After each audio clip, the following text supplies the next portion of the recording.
Welcome back to Feel the Drive, and today it's the last of the 4 15-minute races at Teamsport Docklands. So we're using everything we've learned from the last 3 races to battle for our first podium position.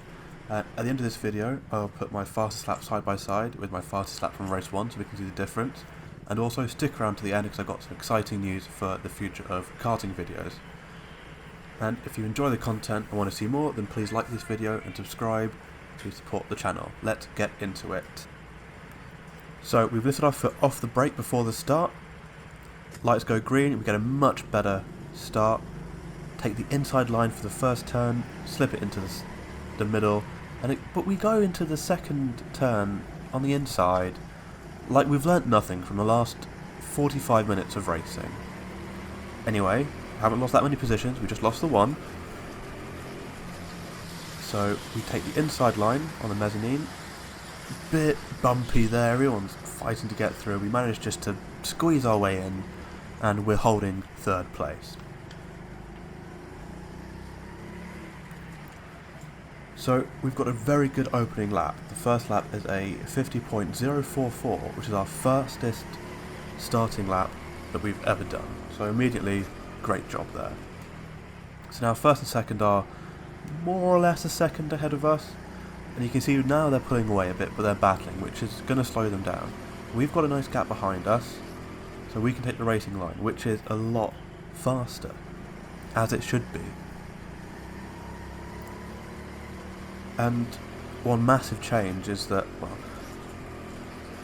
I was looking back a lot at the start, but as we go on, we're focusing more on what's ahead of us, so we're pushing ahead to try and get that second or first position. Another thing is that the kart was very slidey, which I wasn't happy with. So it was sliding out when I didn't want it to. You can see through here and the exit, it likes to just get out, and it worried me at first because I thought, okay, maybe I've got a kart that is unstable and it's not going to be as fast. But what I realised is that it's sliding itself, so I can carry a lot more speed into corners, and I won't have to use the brakes so much to turn the kart because it's turning itself. So when I kind of got comfortable with that, I was a bit more consistent with it and I was more comfortable with it.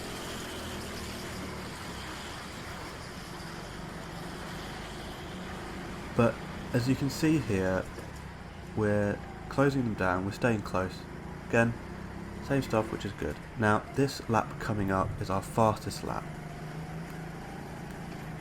which is a 49.371, and what I'll do is I'll put this lap next to our fastest lap from the first race so we can compare.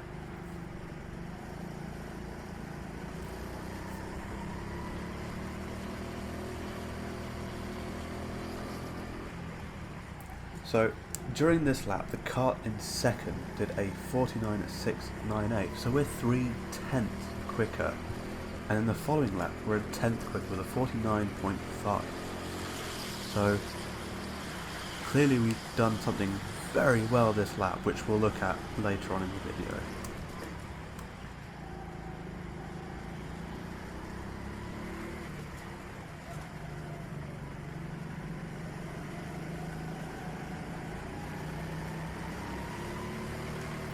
So we've been pushing to get close to this kart in second, and this lap they did a 49.69, so we were 3/10 quicker. The following lap that we're on now, we were a 10th quicker with 49.5. And here you can see that the karts in first and second have stopped battling, and we're closing in. And there are 2 things to think about here. One is that if you battle for second place, then first can pull away. So it might be a good idea to sit behind in third and wait for a better opportunity, unless you're just outright faster. The second option is to get past as fast as possible, because defending third means no podium if you get it wrong, and second place means you can fight for first. So obviously we're going for the second option.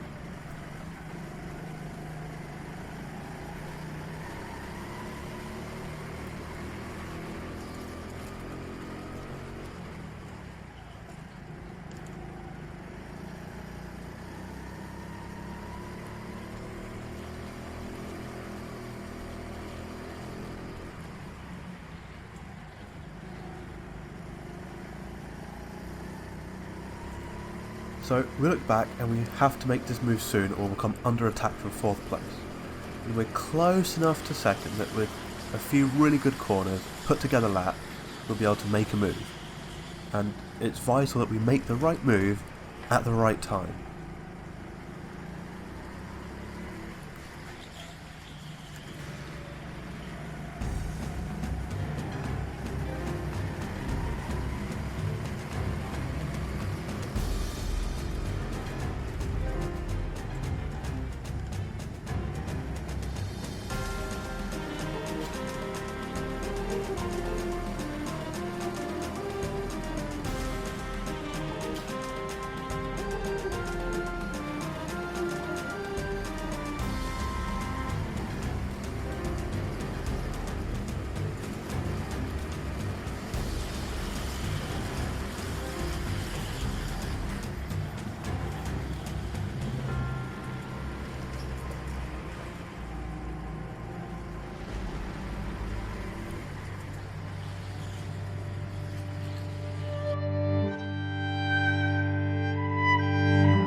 I don't even know what happened really. He braked earlier than I expected him to, but I was going deep into the hairpin and I had my foot on the brake, so when I hit his car my brake just did some weird stuff. To be honest, I'm glad that I didn't ruin his race by spinning him out, but yeah, I wasn't best pleased with myself.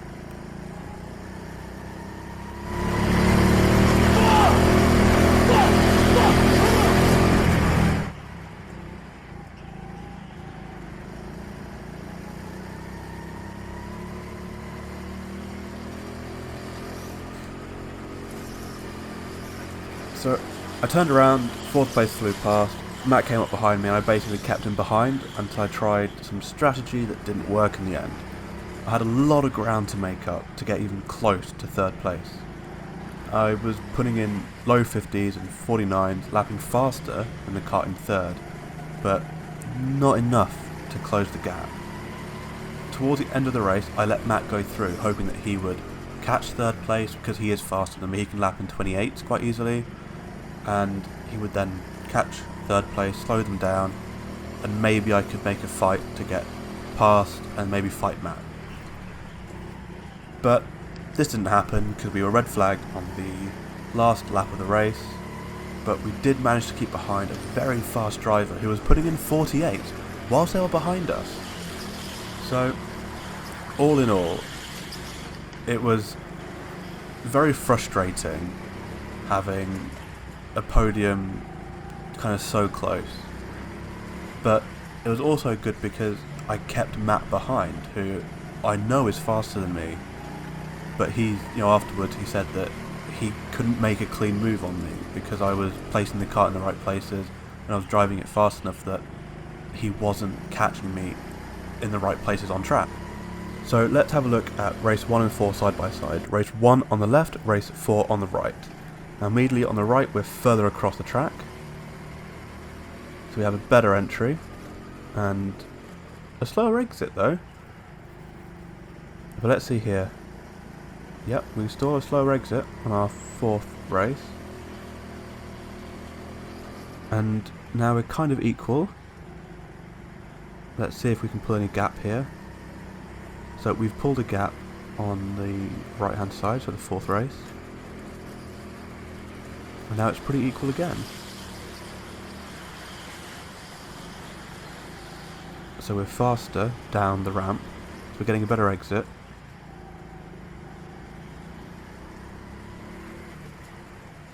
So we got a worse exit in the double hairpin, but we actually got to the line first. We got a better exit, from the double hairpin, but slower mid-corner. That's very interesting. So it seemed that we were slower mid-corner in our 4th race, but we had faster exits, which is important because we got to the line 3/10 faster than in the first race.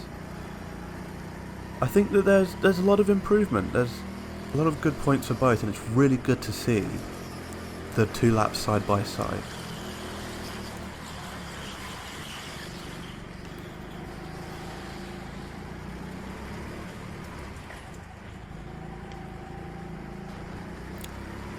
So that's pretty much it for this video, but I did promise some exciting news. So the big news is, drumroll please, we've got a GoPro. We have a GoPro, which means no more 720 potato quality. We're now in full HD 1080p. And it does mean though that if I fancy it, if you guys fancy it, I can get a 720p higher cam from Teamsport and use it as a rear-facing camera. I think it'd be quite an interesting view. Let me know what you guys think in the comments below. Well, I hope you all enjoyed the video. We'll be back fighting for a podium again, and hopefully a win. And that's the goal for the end of this year. I want gold at the end of this year, and that's what I'm going to be fighting for. So leave a like if you enjoyed the video, and please subscribe to follow me on my journey and support the channel. I'll see you guys later.